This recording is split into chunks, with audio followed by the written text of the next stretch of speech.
Monday Health Minutes, sponsored by Valley Health. Hi, I'm Melanie Schaefer. This is Monday Health Minutes with Valley Health. Violence in intimate relationships is a very real problem, even when it comes to our young people, our teenagers. So we're talking about ways to identify that and how you can help your teenager, your daughter, your son navigate through this with family nurse practitioner Rebecca Conway. Thank you for being here. Thank you. This is a really big problem. This is an enormous problem in our country. They estimate that 1/3 of teenagers have experienced some form of violence in a relationship.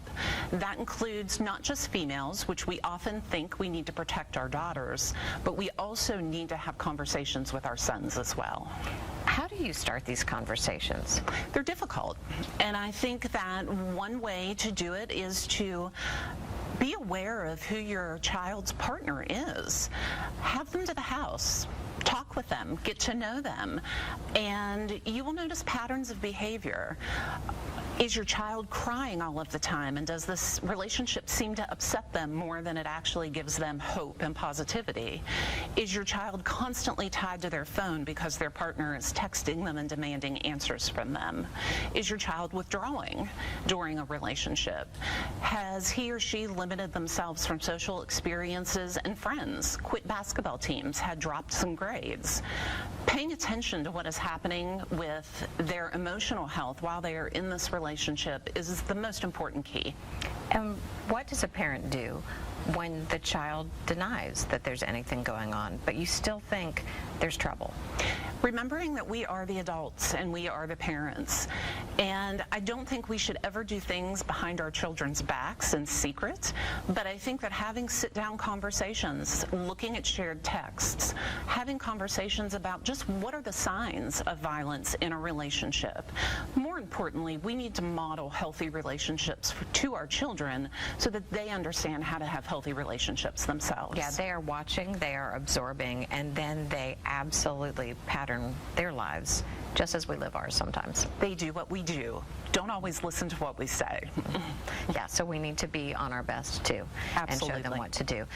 When should you involve a doctor? When should you get medical help and professional help for a situation? I think anytime that you feel that your child is struggling with any type of depression, emotional problems, lack of sleep, or you suspect drug usage, it is always appropriate to reach out to a medical professional.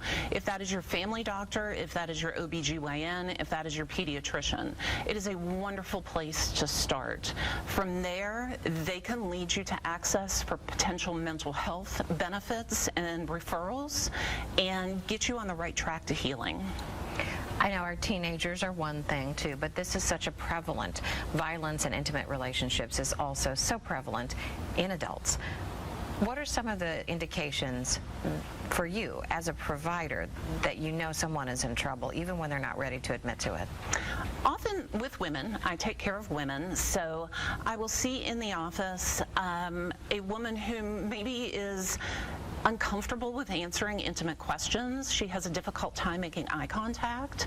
Sometimes her partner will be in the room with her during exams or appointments and want to speak for her, want to give her medical history to me, want to answer my questions, and that is a very large red flag and an alarming situation to me.